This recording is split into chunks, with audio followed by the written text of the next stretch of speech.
All right, welcome everyone to this week's meeting of the Clyde Sukeforth chapter of SABR. I am Bruce McClure, the chapter chair, and we always hold our meetings in conjunction with the Gardner-Waterman chapter of SABR in Vermont, Dr. Clayton Truder, chair.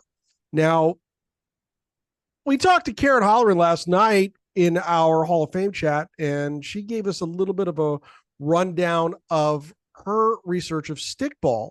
But I wanted to see if there was anybody else out there who was actively involved in any research or publishing anything. And I was hoping I could put Dixie on the spot for a second. Dixie, yes. I believe it was the 19th Century Committee just came out with their latest Dead Ball Committee just came Dead Ball. out. It was a Dead Ball Committee.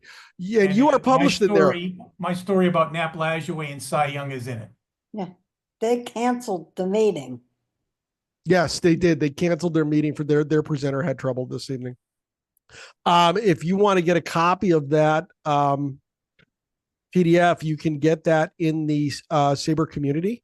If you go into groups and find the Dead Ball Era Committee, that is that's available for you to read. And now on to our feature presentation. Waite Hoyt's improbable baseball journey began when the 1915 New York Giants signed him as a high school junior for no pay and a $5 bonus. After nearly having both his hands amputated and cavorting with men twice his age in the hardscrabble minor leagues, he somehow ended up the best pitcher for the New York Yankees in the 1920s. Based on a trove of Hoyt's writings and interview transcripts, our presenter has reanimated the baseball legend's untold story entirely in Hoyt's own words. Schoolboy dives straight into early 20th century America and the birth of modern-day baseball, as well as Hoyt's defining conflict.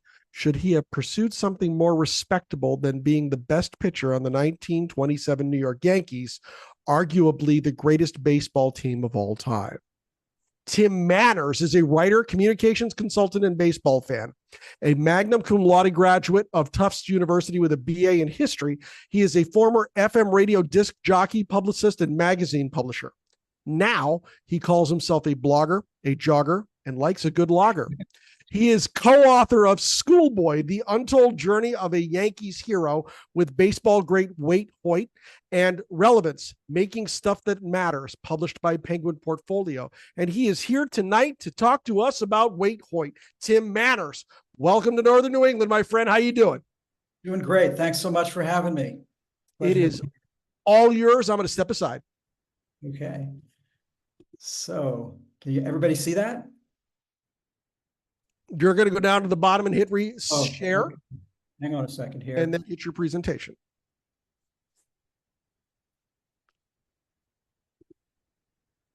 All right. I've already seen the picture, so I know it's there. There we go. Okay. So a little bit of mechanics here. How's that? Perfect. You're set. Okay. Terrific. All right. So again, thanks so much for having me here tonight. So you all recognize this fine-looking gentleman, right? No mistaking that face. And this handsome devil, everybody knows him. But if I were to show you this picture, and if you didn't know we were here to talk about him, and you weren't members of SABR and maybe up on such things, the average baseball fan, even the average Yankees fan, would have no idea who that was. You people know about Waite Hoyt? Waite Hoyt. He's from the Hoyt family. It's an old Brooklyn family. Waite Hoyt. You ever hear him? No. Who is this? That's Waite Hoyt. He was a famous Brooklyn baseball player. Oh, really? Yes, he was. So this is going to be on Charlotte Street 12 News? Well, Waite Hoyt's going to be on the news. Oh, I don't know about you. Oh, okay. So, yeah. He was hurt in the game, and the Brooklyn Eagle, the big paper, had a headline that said, "Hoyt is hurt." And everybody looked at that in Brooklyn and said, "What? Hurt is Hoyt?" Yeah. You get that? Hurt is Hoyt. Yeah, it's a Brooklyn accent from the past. Oh, okay. Yeah, he was cute. He was cute, wasn't it? Do you know what he did off this season? He worked as an undertaker. He was Undertaker. called the Merry Mortician. Really? What does A-Rod do off season? Don't ask. Yeah, no, I don't know. To the extent that Waite Hoyt is remembered at all, it's mostly this way, as the voice of the Cincinnati Reds after his 23, 24 years in the big leagues was over. He became one of the very first players to make the crossover to become a game day announcer.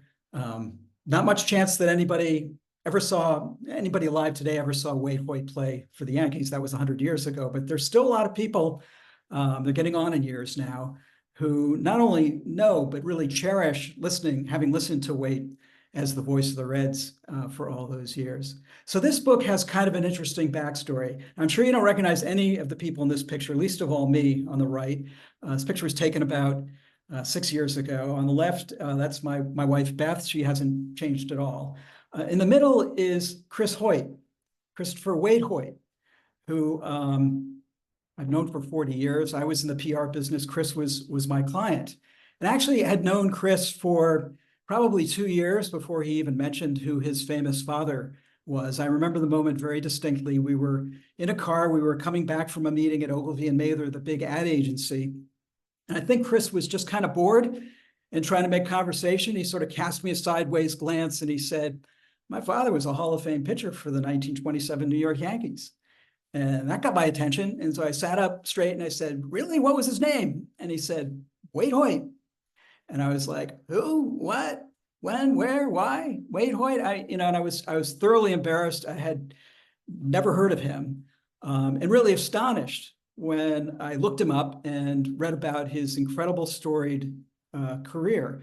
And so the subject of Chris's dad, Waite, would come up from time to time over the years, and in particular, the fact that his father had never completed a memoir. He had made something like 5 attempts to write an autobiography and never finished it.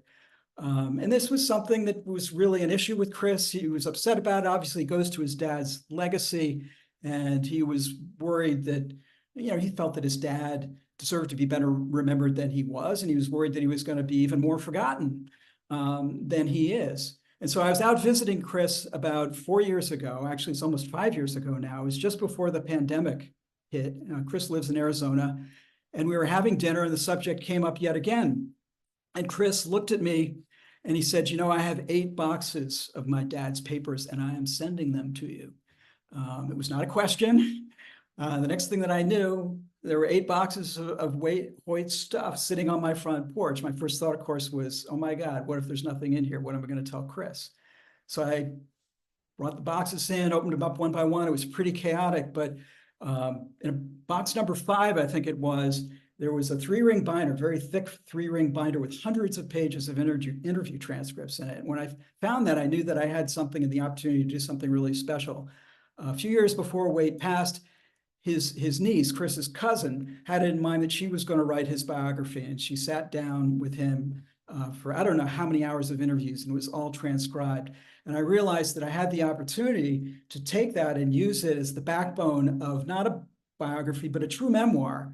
And so I was able to take that as the foundation and put together Waite's book, his memoir, entirely in his own words, which is really what makes, I think, this book, this project, really special. So where does the story start? It starts in Brooklyn, kind of the Mesopotamia of modern day baseball, if you will. Waite was born in 1899. He grew up with Ebbets Field being constructed almost literally in his backyard. He talked about watching it being built brick by brick, and there were baseball people, legendary baseball people, in and around his neighborhood all the time, not the least of whom was his dad. That's him on the left there, Addison Hoyt, who was a pretty good ball player himself, played second base. He was a vaudeville actor, fairly successful at that, and his dream for his son was for him to be a baseball star, and he started working with Waite from a very early age, teaching him how to catch and throw, not so much hitting, but really sort of getting him in shape. And Waite had some natural, obviously some considerable natural talent, which his dad developed. Now, at the other end of this telescope was Waite's mother, Louise, or Lucia, as she liked to call herself. She was very prim and proper, almost Victorian, very intellectual. Actually, both of Waite's parents were intellectuals. They loved the arts and literature and so forth. But her vision for her son was that he would go to school, get a job, and have a respectable life, a respectable career. She was all about respectability. That's little Waite there sitting on her lap. And I think you can tell just by looking at the expression on his face which direction he's going to go. He looks like a firecracker about to take off, about to explode. So this really goes, this sort of tension between following a path as a baseball player and a more respectable life really is central to the conflict in Waite's life. And when I was going through his notes, I found repeated references to his idea that his book, his memoir, his life was really the story of a man in conflict with himself. He never really specified what he meant by that. As I got into it, I saw that it manifested itself in multiple ways, but this was the most important one. So you can see, and this image here of the Waite, these two images of Waite, roughly the same age. You can see the baseball player on the left and the schoolboy on the right. You can see kind of a similar look of fear, I think, in his eyes in both pictures. But he, chose to obviously to follow in his father's footsteps, but I think all the while was kind of looking over his shoulder, kind of haunted by his mother's admonitions to do something more respectable with his career. So Waite became well known in and around Brooklyn as a talented ball player. He played for his high school team, the Erasmus Hall High School team, played for newspaper leagues, a team called the Arbor Males and the Wyandottes. And he came to the attention of various baseball people. As I said, they were in and around the area. First, the Dodgers, who weren't even known as the Dodgers then. I think it was either the Tip Tops or maybe the Robins at that point, invited him to pitch batting practice. And then, a little while after that, this fellow, Red Doohan, who was a catcher for the New York Giants, saw Waite pitch and persuaded John McGraw, the manager of the Giants, to have a look at him. And so Waite went to the Polo Grounds and started pitching batting practice, age 15 years old. You can see he looks like a baby there. And it was pretty exciting for him, but also pretty scary when you consider that these were the kind of characters he was pitching to. These were men, at least twice his age. They were kind of a rough and tumble crowd. Most of them weren't very nice to him. They would sometimes threaten him with violence if he didn't pitch the way they wanted him to. The one exception to that would be the gentleman in the dark sweater in the center there. And maybe you recognize him. That's the great Christy Mathewson. Who Waite absolutely idolized Christy Mathewson for obvious reasons. Christy pretty much ignored Waite, but this was not a tenable situation for young Waite Hoyt. It was a 2-hour commute each way to the Polo Grounds by train. And so after about a month and a half or so of this, he decided he'd had enough, and he went to John McGraw, the legendary manager of the Giants, very intimidating looking fellow, as I'm sure you know. And he said, I'm sorry, Mr. McGraw, this just isn't working out for me. I'm not getting better as a pitcher. I should be playing with boys my own age. Thank you very much, but I'm out. And McGraw looked at him and said, young man, be here at 9 a.m. Monday morning with your father. I'm going to offer you a contract. And so that's what happened. Waite and his dad signed up. It wasn't a contract in the purest, it was really an option. All it said was that if Waite decided that he was going to become a professional ball player, his services belonged to the Giants. There was no money involved. As Bruce mentioned, just a $5 bonus, which Addison took away from Waite, said that's too much money for a young man. He went out and bought himself a hat. Waite said he could have killed him for that. So that was all very exciting. And Waite was the toast of the town. I mean, he was not only a local celebrity. This is the cover of a newspaper supplement, the World Magazine, which is kind of like the New York Times Magazine of its day, the most envied boy in New York. And he was headline news, not only in New York, but really all across the country. This amazing thing that this 15-year-old schoolboy had been signed to a major league contract. Of course, Waite was elated. It didn't mean that he was in the starting rotation or even in the bullpen or anything like that for the Giants at that time. It meant he was going to the hardscrabble minor leagues for some seasoning. So very unglamorous places like this, Sulphur Dell in Nashville, when he was on the Nashville Volunteers, or the Vols as they were called. You may be familiar with this park, I've heard about it, but as you can see in the picture, the field slopes up there in the back, in the outfield, and it was so dusty there that they had to spray down the dirt with oil, and so the players would be covered with grime, and so it was hardly a glamorous situation. Places like that, places like Lebanon, Pennsylvania, where the shower was a bucket with holes punched in it. He was in, hotels with all kinds of shenanigans going on. I mean, it was just not a great environment, a healthy environment for anyone, much less he was now a 16-year-old kid. There was drinking, there was gambling, there were women, there were houses of ill repute. Waite saw all kinds of terrible things. There he is when he was with the Memphis Chickasaws. That's a very rare photo of a young Waite Hoyt. But he witnessed a mob hit outside his bedroom window. He saw a tar and feathering, a lynching. And meanwhile, his pitching was not going well at all. He was playing with players who weren't great, managers who were even worse, and his one-loss record was well underwater. And McGraw kept him there for 3 years. He bounced around from one team to another, I think 8 or 9 different teams. Waite referred to them as the joy clubs. He said the only reason you would play for these teams would be for the joy of it, because there was really no other benefit. So this went on for 3 years, and at the end of the 3 years, which is when basically the effect of that optional contract expired, Waite decided he was leaving baseball, and he went home to Brooklyn, and decided he was going to try to maybe take his mother's advice. And then he was visited by a couple of gentlemen from these industrial league teams. One of them was a tire manufacturer, the other was a shipbuilding company. And these were teams that were semi-pro teams. They actually had pretty good players on them. The deal was that you didn't actually have to manufacture tires or build ships. You just had to play on the team.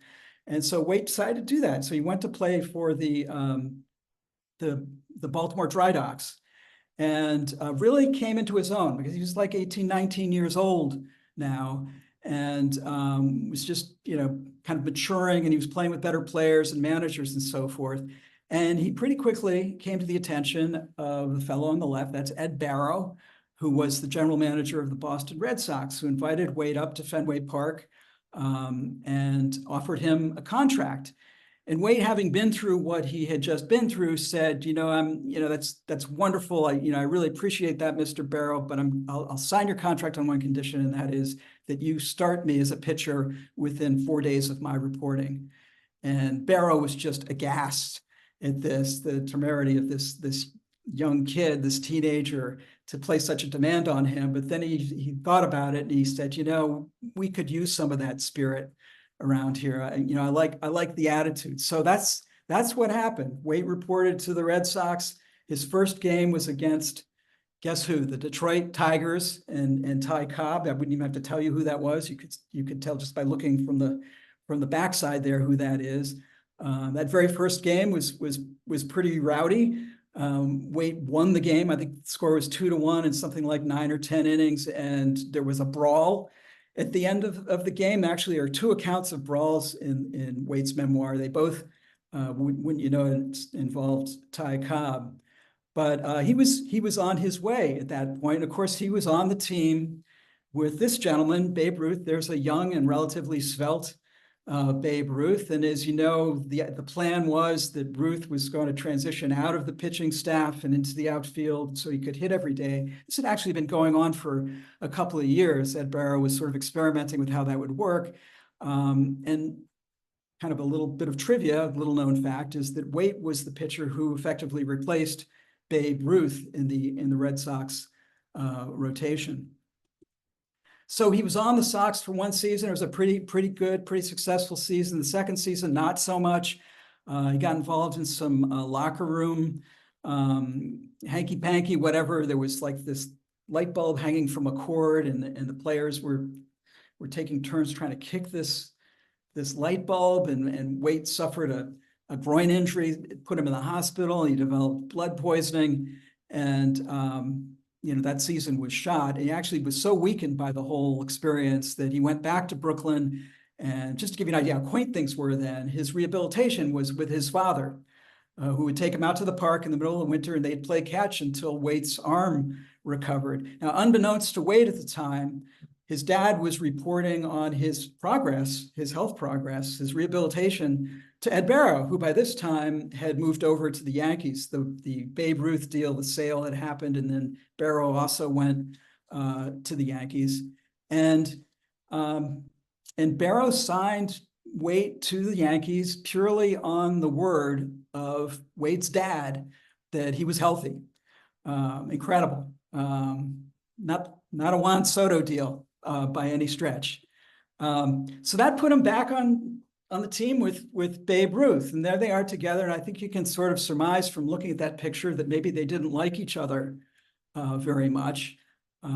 There's kind of an urban myth that they were best friends. They certainly were friends. I'm not sure that Babe Ruth had any best friends per se.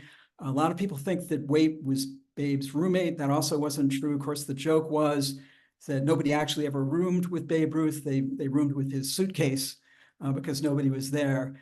That quote is also erroneously attributed to Waite. It actually was Ping Bodie who said that. But there's a story that goes with this in that Babe and Waite didn't speak to each other at one point for 2 years. Now, Babe was known for feuding with people. He feuded with Lou Gehrig, as you may know, and with Ty Cobb, probably not surprisingly. Waite claimed that he didn't know why Babe Ruth got so mad at him, that he wouldn't talk to him for so long. Of course, they were both dating the same showgirl, which might have had a little something to do with it. Waite was also kind of a favorite of Miller Huggins, who sometimes gave him preferential treatment. And the Babe didn't really like that very much. He thought he was kind of the one who should be getting the privileges, not Waite. So the story was that there was an afternoon game at Yankee Stadium. Waite was pitching. It was a routine pop-up fly ball, and Babe Ruth just let it drop. He short-legged it, is the way that Waite put it, and very deliberate, clearly. And so Waite turned around and hands on his hips, and he glared at the Babe. They get back into the dugout, and they're exchanging words, and then it continued into the locker room. The fists began to fly. This was actually the first story that Chris Hoyt told me about his dad. He was very proud of this. He's like, my dad got into a fist fight with Babe Ruth. It's like, can you imagine? It just seems sort of surreal, which it kind of was. So this feud, this not talking to each other, went on for a couple of years until Babe decided it was over. They were on a train ride back from St. Louis, and Babe had some ribs and some beer, and Waite was walking by through the dining car, and Babe handed him a beer and said, "Forget about it, kid. We're good." They did develop a good relationship. Continued on after they were both gone from the Yankees. This is kind of a funny picture, the two of them together on the rubber chicken circuit. Apparently, they would make appearances later in life. And there's really a special bond there, I think, in a way, because, well, for reasons that some of you may be aware of, that when Waite became an announcer on the Reds, he was on the air the afternoon that Babe Ruth died, and he gave a eulogy, completely extemporaneous eulogy after the game was over. You can find that on YouTube. It's truly epic, where he just talks about the Babe and his reflections and tells a bunch of really funny stories about him as well. So then there's Lou Gehrig, also not necessarily a great friend of Waite's when they were on the team together. Actually, not many of the Yankees cared for Lou Gehrig that much, which was sort of surprising to me. I think of Lou Gehrig as being, it seems like the nicest kind of person you could imagine. But he was younger. He was Ivy League. He was kind of emotional. He seemed like a kid. They all thought he was a mama's boy and so forth. And so Waite didn't really connect to him while they were teammates on the Yankees. It wasn't until after Waite was no longer on the Yankees and he was out of shape and between baseball teams that he decided to go to Rye Playland in New York to the skating rink to get in condition. And lo and behold, who was there who also liked to work out on ice, but Lou Gehrig. And that was when they really connected as adults and men. And they like to talk about their philosophies, the meaning of life. There's no real record of exactly what they talked about, but Waite developed a really keen sense of admiration for Lou. He said that he was kind of the man he would have liked to have been, not so much as a baseball player, but as a man. It was really Gehrig's work ethic and his determination to repay his parents for having supported him, and that sense of gratitude that impressed Waite so much, and I think greatly influenced him to become a better person himself as he grew older.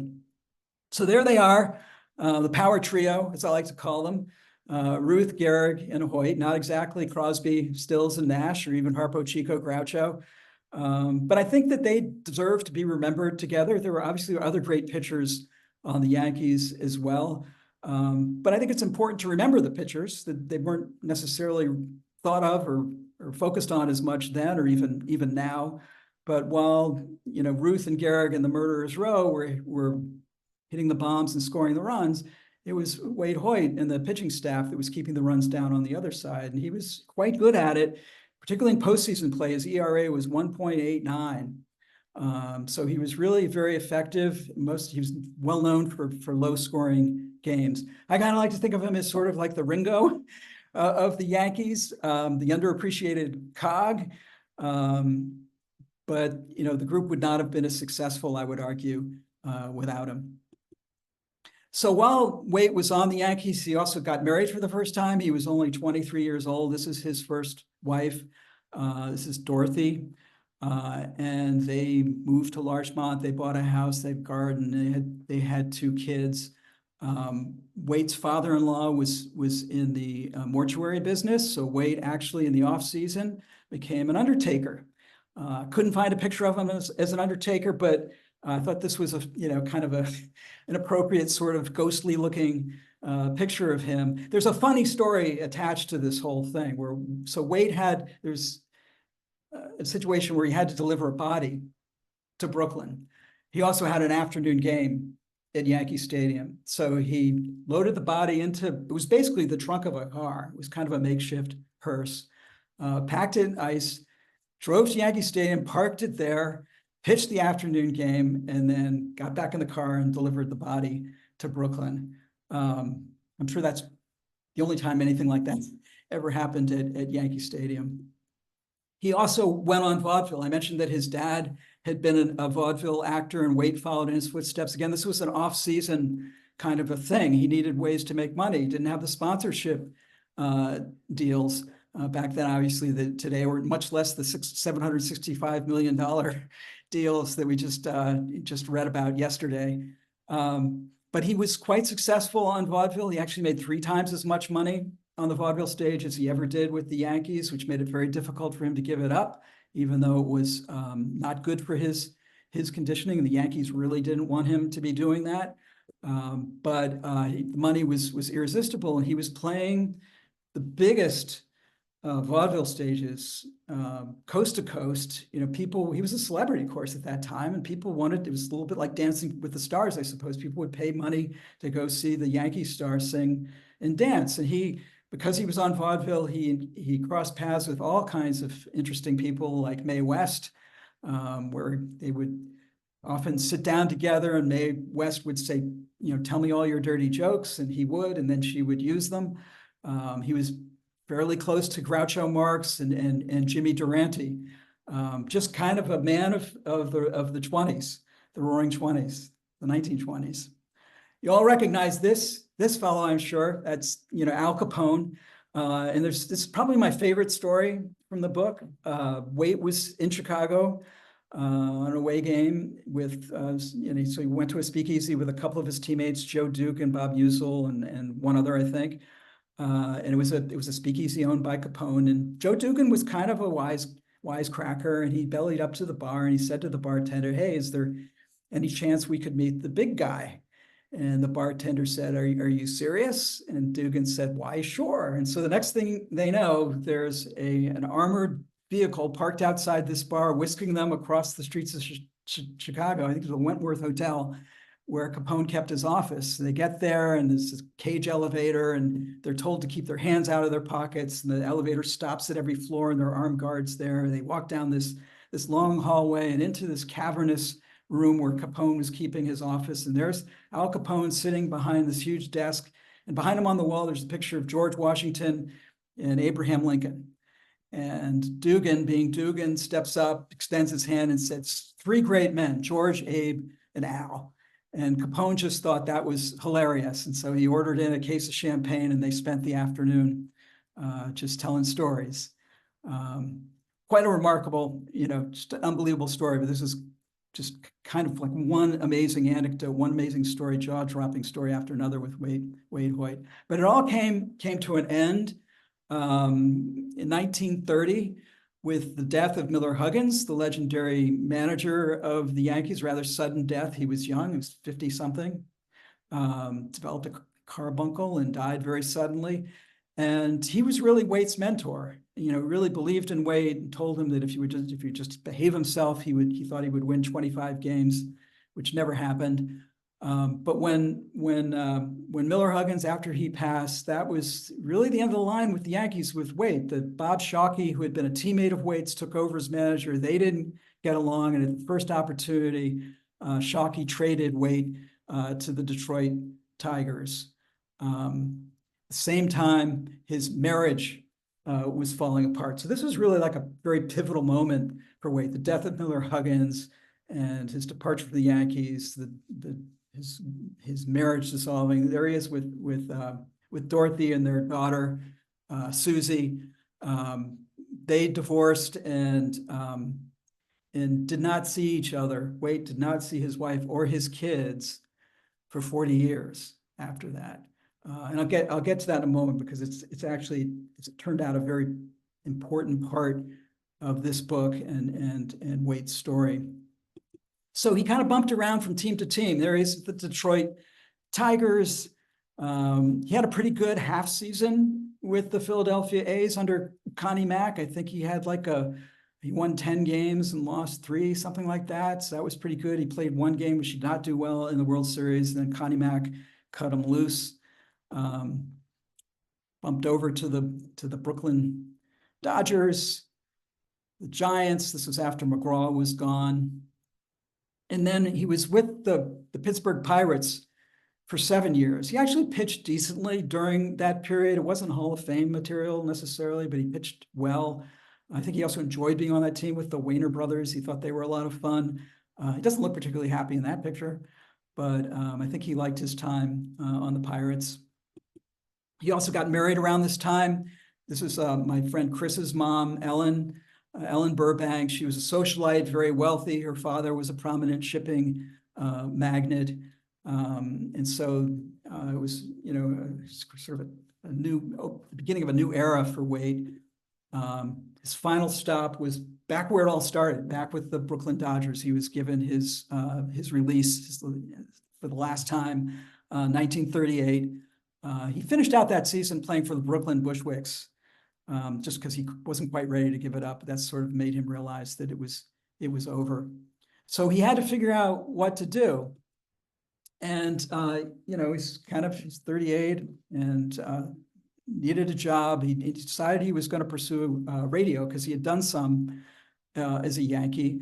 He had also, he started to sniff around New York. He was hoping that he would become the voice of the Yankees. The Yankees would not even give him an audition. It was actually their sponsor, Gold Medal Flour, was the sponsor of the Yankees. And it was sort of conventional wisdom at that time that ball players were too dumb and inarticulate to call ball games, which is incredible to think about now. And Waite, for anybody who knows anything about him, knows that he was anything but dumb and inarticulate. He had a vocabulary like you wouldn't believe. I mean, I'm a word guy, and I found myself looking up some of the words he was using in those transcripts. So he bumped around for about 2 years, kind of struggling to get some traction in the radio in New York, and it wasn't really happening. His agent called him one day and said, "There's this opportunity out in Cincinnati. Are you interested?" And at this point, Waite was kind of at the end of his rope, and he had a wife and young kids, so he decided he would put together an audition tape demo tape, which he did. But he did something really interesting with that demo tape, which was that he didn't do a game reconstruction, which was kind of the traditional thing that you would do. Instead, he just told stories about his time on the Yankees and what he knew about other of the legendary baseball players, because he knew an awful lot of them.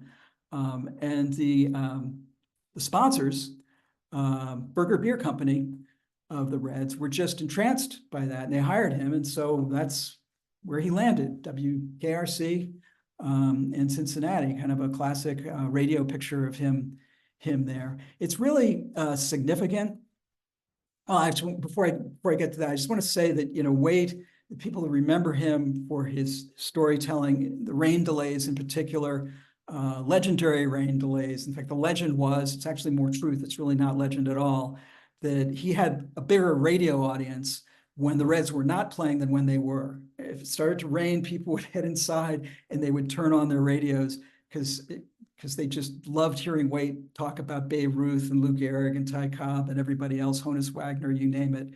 And so he developed this really special place in the hearts of the people of Cincinnati. But his sponsor was the Burger Beer Company, and that was really significant because Waite had developed a drinking problem. He was an alcoholic. He didn't know it.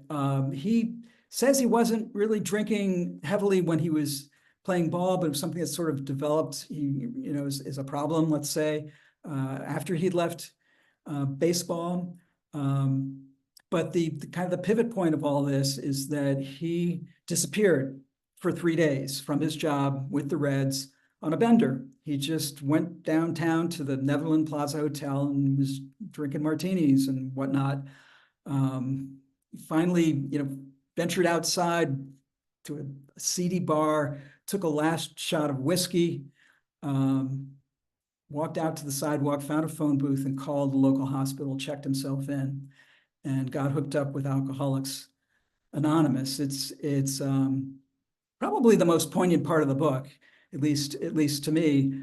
And when you think about it, here he was, sponsored by the Burger Beer Company, and it came out he was an alcoholic because it was all over the newspapers. Actually, funny little story, a little side to that is that one of the news stories, one of the reporters for the local papers interviewed Waite's wife, Ellen, who was trying to cover for him, and said that Waite had sometimes suffered from amnesia, that he had a case of amnesia, that he had been hit in the head with a baseball, and that he was probably lost somewhere, which of course was just a totally made up story. Well, Babe Ruth saw this story and he sent Waite a telegram that said, "I heard you had a case of amnesia, must be a new brand." So anyway, a little bit of levity to go along with kind of the seriousness of the situation, which was that Waite thought for sure that he was going to get fired. And keep in mind, this was the 1940s. People were maybe not as enlightened or open to, someone who had his condition, but the Burger Beer Company stood by him, and the people of Cincinnati rallied around him in a way that they hadn't really before. Kind of because when the man was down, they lifted him back up, and that instilled like a really intense loyalty between Waite and not only the Burger Beer Company, but the city of Cincinnati and its people, to the point where he decided he was going to make that his permanent home. And in fact, that's why he's buried at the Spring Grove Cemetery in Cincinnati. So he stayed on as the voice of the Reds for 24 years. This is a picture of him at his farewell in 1965. Kind of a marker of his loyalty to the Burger Beer Company. He retired because the Burger Beer Company decided to discontinue its sponsorship of the Reds games. Their successor sponsor was another beer company, offered Waite the opportunity to stay on, but he decided that he was not going to do that because his loyalty was so intense to the Burger Beer Company. So not that much happened after Waite left radio. He took up painting, became a very successful oil painter. His work was, very good. He sold, I don't know how many works he painted at, but he sold something like 30 or 40 paintings. He had commissioned pieces. There was like nothing this guy couldn't do. The biggest event was his induction into the National Baseball Hall of Fame in 1969. He was chosen by the Veterans Committee, not the baseball writers, but the Veterans Committee. And there he is with Stan Musial, Stan Kowaleski, and Roy Campanella.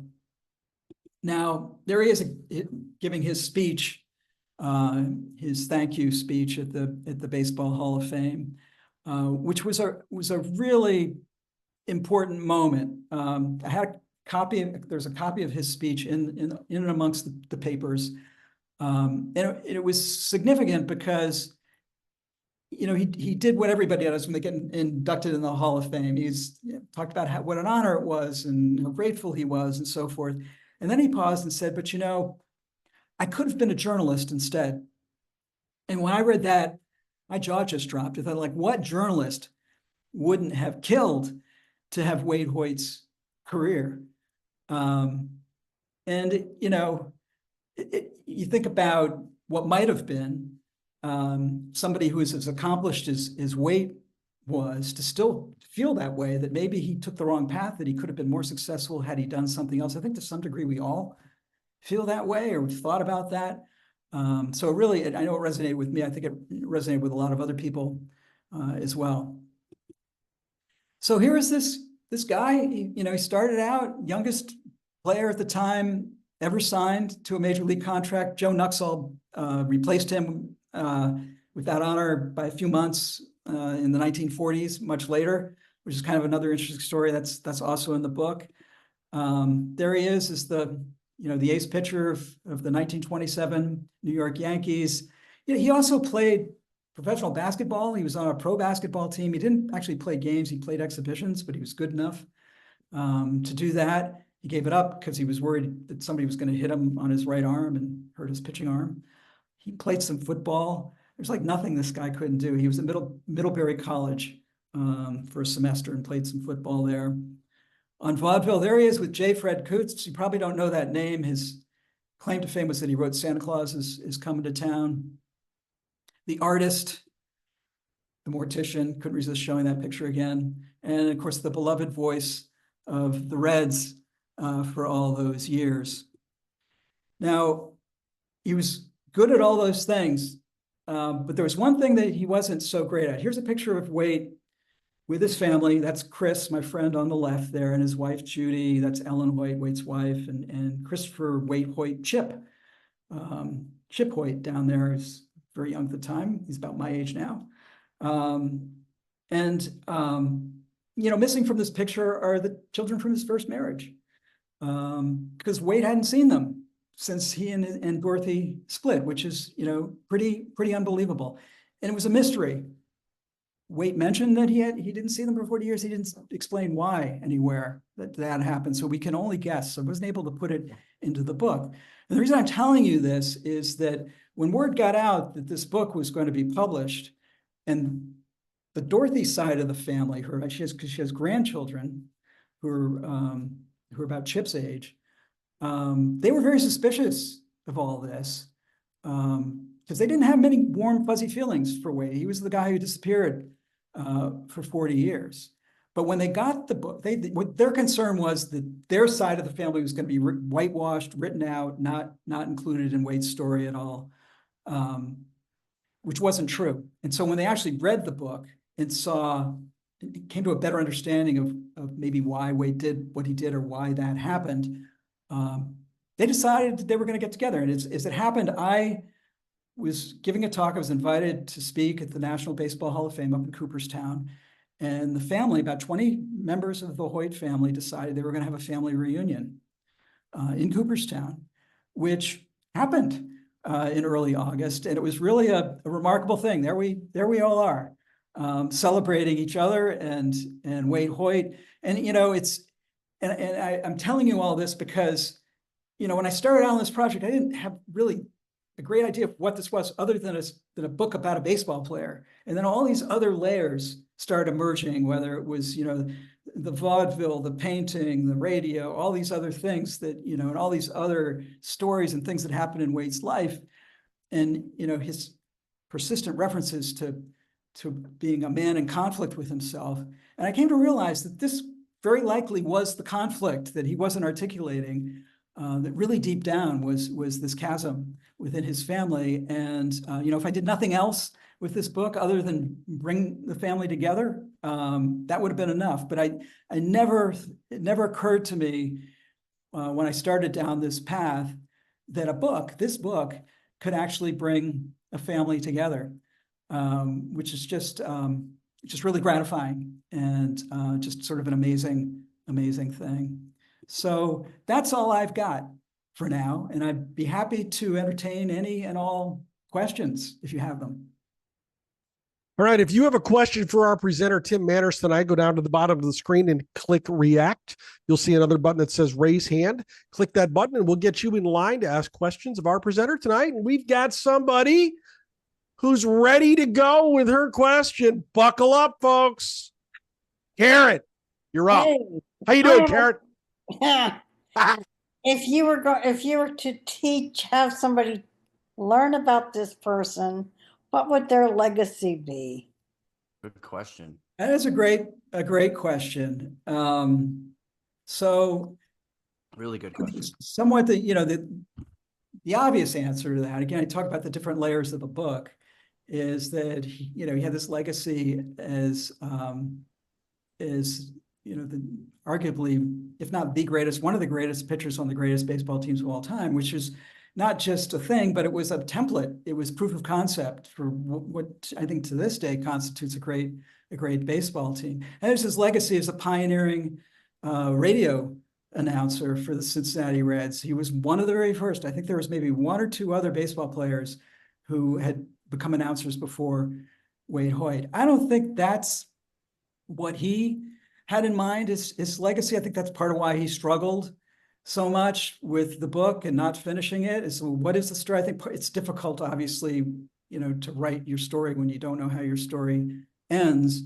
And I think he was still in conflict with himself when he passed, and not in the greatest frame of mind necessarily. But I think he would like to be remembered. And this is somewhat, he talks about this is covered in the last chapter, where he talks about what he learned from other people, and how he felt that as a young person, even an older person, he didn't listen well enough to older people. And I think that his purpose for writing this book, which you could call that his legacy, I guess, was to pass on what he had learned, hopes that other people might learn from it. And I think if there is a key word there, I think this goes very, very much back to his relationship with Lou Gehrig, was his gratitude, sense of gratitude, that I think he felt that he was not sufficiently grateful to the people who helped him get to where he was, the way that Gehrig had been. So I hope that answers your question. Thank you. Sure. All right. Let's go to Gardner Waterman chapter member and friend of our chapter, Carl Lindholm. Carl, how are you? I'm well, thank you. Thanks for a great presentation. That was really wonderful. Thanks, Carl. I'm going to reassure Tara. I have 1,000 questions, but I'll only ask one or two. So, fire away. No, I'm very interested in your process. I mean, it's a wonderful tale. So the first question I have, and if I would be allowed one or two follow-up questions, are you present in the narrative of the book? No. Can you tell your story and how you came across this story and your interest in it? How do you deal with that? So I dealt with that in a preface to the book, where I told the whole backstory of my relationship with Chris and how this whole project came about. And did you know my voice is nowhere to be found in the book itself? I was very careful about that. These are Waite's words. Now, I won't say that I didn't have to do some spackling and pasting to make it all hang together here and there, but I was very minimalist about that. I was very careful to make sure that whatever words I used sounded like words that Waite would use. So this is a book in the first person in his voice. That's right. That's a remarkable, approach. I've been at Middlebury College for 50 years. Oh, well, he went So there. one of my trivia questions is, who was the best baseball player ever to attend Middlebury College? And Waite Hoyt. A guy named Ray Fisher, who played 10 years in the majors and early on, and he coached 50 years for the University of Michigan. And of course, the trick answer is Waite Hoyt. That's right. For 3 or 4 months in an Army program. in 1918. The war ended, and so he went home. But I also picked up this book, which is a straight biography by a guy named William Cook. I haven't read it. I've read in it.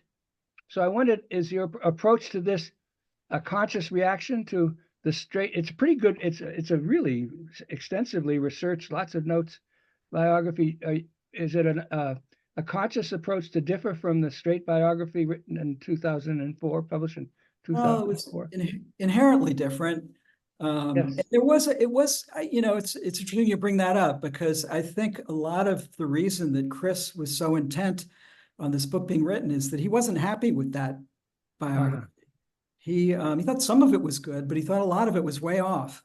Okay. And so he didn't want that to be the book that represented his father. So there definitely, you know, it's interesting you bring that up, because there definitely was an element, an impetus. Yes, but what happens when you publish a biography in response to one that isn't very good? It's hard to sell it because there's already one on the market. So I thought your approach seemed to it was very natural, but it was also astute. Well, thank you. Given what's out there. To me, it seemed like the only way to go. Yes. You know, which a lot of people were surprised by when I told them what I was doing. Even Chris was a little skeptical of it first. But when I saw those transcripts, to me, it was a no-brainer. It was absolutely the way to make it happen. Well, I think I have to buy it. When I thought of coming to this meeting, I said, I've already got one biography of Waite Hoyt. How many do I need? And then the last thing I wanted to say just very quickly is, you bring up the point that he was the best pitcher in the 27 Yankees, which was a team known for its its power hitters and so forth. But they had 4 great pitchers. He did. And my favorite of that group, and I think Waite Hoyt had the best won-loss percentage. They had 2 other 20-game winners and a 19-game winner. Herb Pennock won 19, but Urban Shocker, my favorite name in all of baseball, It's a great name. had 27 wins. And Wilcie Moore had 22 and Pennock had 19. And it was a great, great pitching staff. It was great. Actually, Waite had 22 wins. I don't know how many Urban Shocker had, but it was less than 22. No, he had 27. I just looked it up. Really? Because my understanding was that Waite's one-loss that year was not only the best on the Yankees, but in all of baseball. Well, I have no, you're right. He started 27 games. It started 27 games. Good for you. He was You won about 18? 18 like and that? 6. No, you're right. Thank you. But anyway, it's a great team, but not just because of the Garrigan and Ruth. They had a wonderful pitching staff. So as I said, it really set the template for what constitutes a great baseball team. yeah. Thanks, Tara. Good concept. And speaking of Tara Krieger, she is next. Tara Krieger, how you doing? Hey, Happy to see everyone. Good to see you. Tim, thank you. This is an amazing presentation. I'm really excited for the book. I haven't read it yet, but I'm really excited for it. And I kind of am, a little anticipating it. Because I will say that I am probably one of the weirdos of my generation who has very much heard of Waite Hoyt. In college, like 20 years ago, I was on the archery team, and one of the major bow manufacturers is actually Hoyt, is one of the bow manufacturers. I know there's any relation, I know it's a common name, but so everyone was naming their bows, so I named my bow Waite. So yeah, just thought I'd share that. But my question actually is, I'm interested in process too, and I'm always interested, these bios, or I guess autobiography in this case, they always have a page limit, a words limit. Was there anything that you left out, or things that you might have included had you had unlimited space, or how to tell a story, or little tidbits that you kind of enjoy but they didn't quite fit with the story, things of that nature? Yeah, there was no real word limit on this. In fact, I wrote the book, I finished it before I even started to try to sell it, because I felt like I needed to know what I had.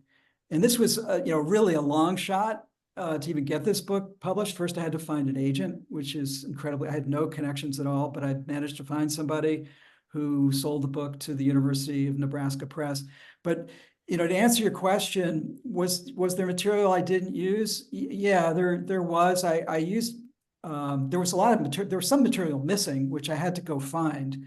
In particular, the period after he left baseball and became a radio announcer, there was a huge gap there because Waite passed away sort of in the middle of this process of his niece interviewing him.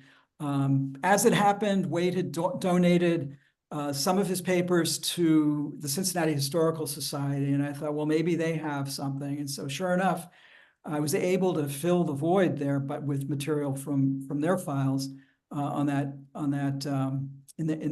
phase of Waite's life. I used most of what's in there. There were some stories that didn't quite sound right. Like it might not be completely true, that I decided not to use.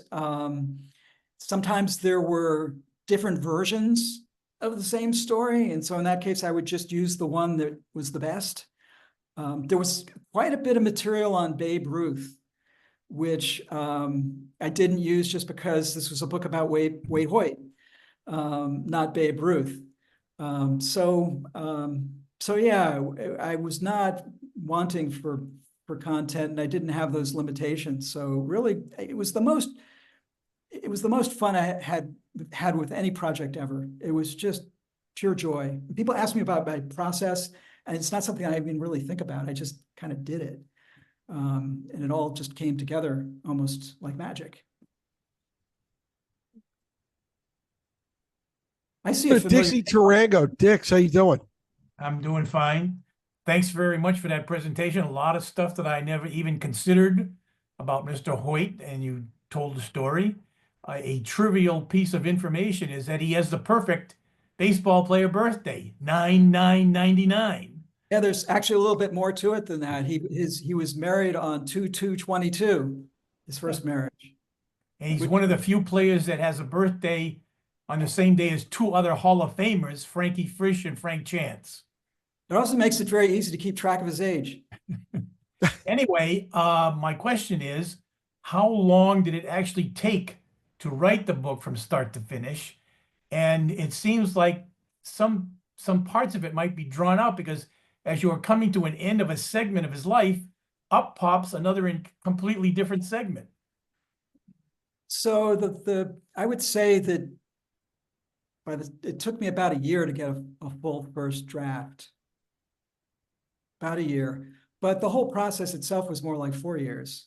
Between getting an agent and writing a proposal and all that, and then going through the whole process with University of Nebraska Press of the editing and so forth. So from start to finish, about 4 years, but the actual writing of the book was, substantially within a year.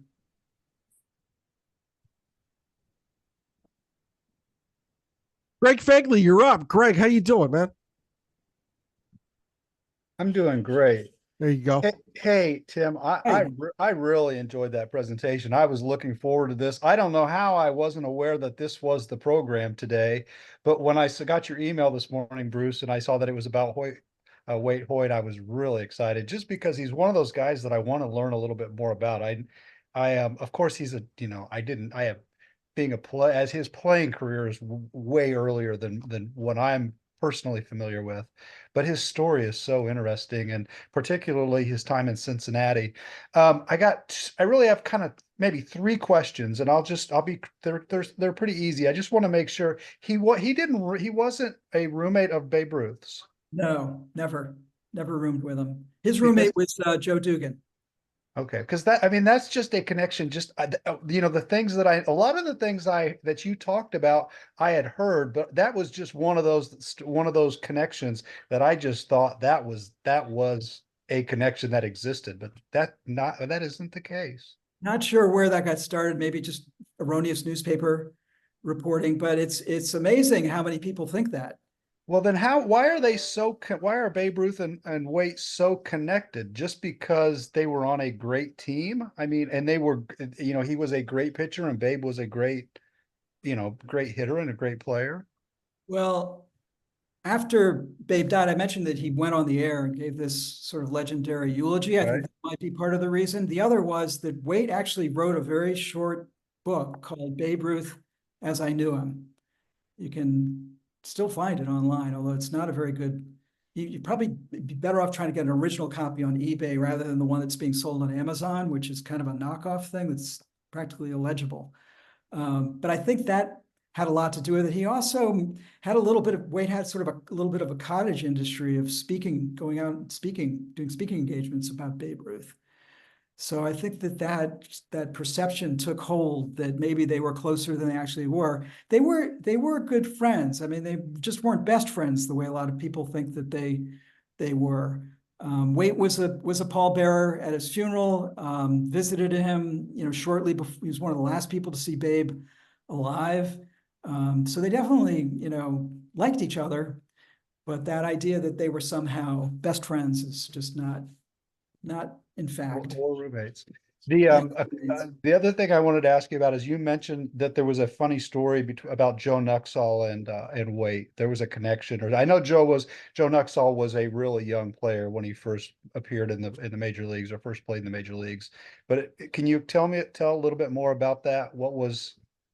Yeah, so Nuxhall came up under somewhat different circumstances than Waite. Waite was signed because he was a really talented 15-year-old. And I'm not saying that Joe Nuxhall wasn't, but with Nuxhall, it was World War II, and they were, had difficulty getting, there was a lack of players. Right. So, so Nuxhall was, I think he was a few months younger than Waite was when he was signed. So he's technically the youngest. He also was the youngest ever to pitch a big league game. But the interesting connection there is that his team was the Cincinnati Reds, and Waite was in the broadcast booth when Joe Nuxhall made his debut on the mound. And he talks about that and how that felt, watching this kid and relating to what that feels like in a way that nobody else could. And that really was his secret sauce, if you will, as an announcer. That he said that the professionals all said ball players weren't articulate or smart enough to announce games, but he said they don't know what it's like to play the game. He said I bring that extra something because I've actually been on the field and I know what it feels like, and I understand it in a way that you can't possibly understand it unless you've actually been there. And that was very much the case, and just a moment for him watching young Joe Nuxhall kind of stumble his way. It was a mop-up situation. I think the Reds were losing, 7-0. They ended up losing like 14-0 with Nuxhall on the mound. Yeah, I think it was against the Cardinals, and I think he gave up Right. 5 or 7 runs, something like that, in the 9th inning.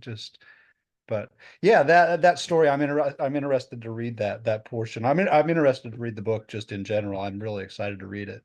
And then my last question was, your friend Waite's son, what did he Yes. think of your book? Was he happy with it? I guess he probably was. I'm sure you got his blessings, so to speak. Oh, yeah, he's thrilled with it. I mean, just over the moon. Chris is now 86 years old, and he was worried that time was running out for this. I don't think Chris is going anywhere anytime soon. But he just, like I said, he was a little doubtful about the first person thing at first, but once he got it, it was like, he just thought it was, I'll use his words. He said, "This is genius, what you did. Nobody else thought of doing it this way." For me, it was just obvious. Yeah. Well, thank you again. I thought it was a great presentation. Thank you. Back to Carl. Very quickly. Yes. When you first met Chris, was this after the family reunion or during the hiatus? I'm sorry, I'm not sure I When understand. you first met Chris, Yeah, his son, was right. he estranged from his step siblings then, or had they already reunited? So let me think about it. They would have reunited because that happened for Waite's 80th birthday party, if you could imagine this. And Chris was 40 years old at the time, didn't even know he had these half siblings. He didn't know. That's my other question, is what was his explanation for it? I asked Chris, he said there really wasn't one. It's a while ago now, and Chris's memory on it is a little more than a little bit hazy. And I desperately wanted an answer to that question, but nobody really knew. I mean, the guess was that it had to do with Chris's mom, being high society and her family not wanting anything to have, having anything to do with this previous marriage, that it was kind of a black mark or a scandal or something like that. And that, I suppose Waite just wasn't strong enough to keep the connection. Who knows? I really was hoping that somebody would know, because I would have wanted to include that somehow in the book, but I couldn't make it up. I mean, everything in there is something that Waite said. I wasn't going to start putting things. Right. Well, it was a great gift to you. It's a great way to end the book. You had a great final chapter, in the sense that it's a happy ending. Well, and it was a real twist, wasn't it? I mean, I had no idea that was in the cards, and I'm still kind of astonished by it when I think about it. Chris, and it wasn't just the relationship between Chris and that side of the family. There were divisions within Chris's side of the family as well. It's very personal stuff, so I don't want to get into it, but those have all been mended now. People who weren't talking to each other for years are now talking to each other and visiting with each other.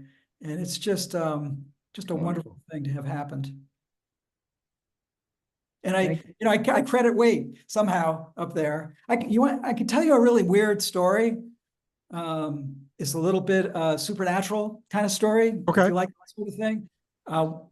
And this actually ties into this presentation in a sense too.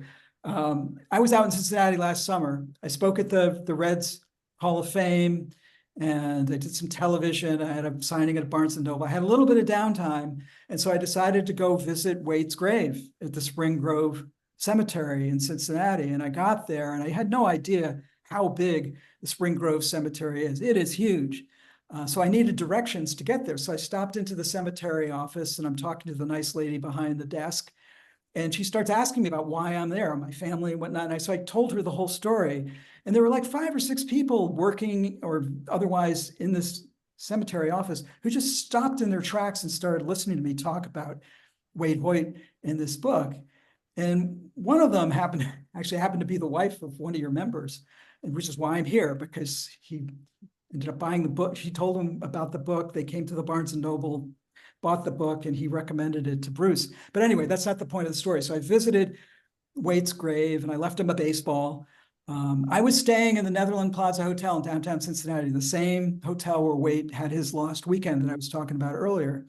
The next morning, I woke up, and I find a penny stuck to my ankle, like almost glued to my ankle. I had no idea how this penny got there. I don't know about you. I've paid for everything by phone now. I don't carry pocket change. I wasn't wearing street clothes, but somehow this very worn old penny was stuck to my ankle. And I peeled it off and looked at it, and I couldn't even read. I thought that there might be some significance to this penny. I was starting to get chills, and so I took a picture of it and blew it up. And the date on the penny was 1984, which was the year that Waite died. It was also the year that I met Chris. And so I don't know if you believe in that kind of thing. I don't know if I do. I can't explain that, but I like to think that it was Waite's way of saying, hey, good job. Thanks. Maybe it was. Maybe. That's I like very thanks. interesting. Yeah. Last licks, Carl, go. Am I allowed one more? You got it. Waite Hoyt was only at Middlebury for a few months, but he joined a fraternity, the Chi Psi fraternity. Did you have that by any chance? I didn't know that. I mean, he was Well, there for in 1970, in their magazine, The Purple and Gold, he was interviewed by the fraternity national publication about his time at Middlebury and his career in the fraternity. It goes on and on and on. It's a wonderful piece. So it establishes for me what a raconteur he was. He was here for 3 months, and he has this wealth of memories about this 3-month experience. Well, there's a lot of that in the book. Even how he got into Middlebury College is really kind of a hilarious story. He bluffed his way in. He hadn't even graduated high school. Yeah. So he didn't have the Regents credits to get in, and he just sort of, I could save that one for the book. It was really, really funny what he did, and he got into altercation with a commanding officer and was court-martialed. The whole thing with the funeral, where you had to lead a military funeral, and anyway, yeah, you're right. I mean, some people just seem to fall into situations where things happen to them, or maybe he was just really good at translating what happened to him into something really entertaining. Thank you. My pleasure. Tim, tell them how to get that book, man. It's a great book. I want to thank you for donating to the library as well. My pleasure. So, best way, I hate to say it, it's probably Amazon. You get it quickly, and the price is much less than you would pay in a bookstore, but you could also ask for it at your local bookstore. And it's, I'm happy to say that it's selling well, continues to sell well. That's great. That's great. The two books that I'm recommending this year are yours and Keith O'Brien's book, Charlie Hustle. Two great books. And yours is very entertaining and informative. And we appreciate you coming out tonight to do this talk with us. So thanks a lot, Tim. We really appreciate you. Thank you. Thank you so much. We are back Wednesday night, December 4th at 7 p.m. when the East Coast Collaborative will be bringing you fellow Sukeforth chapter and Gardner Waterman chapter member, the guy on this call, Kyle Lindholm. Holy moly, he's going to be here to do his Malloy Conference presentation, The Many Fronts of Baseball's Integration in 1946. This presentation is going to be very, very interesting, and you're not going to want to miss it.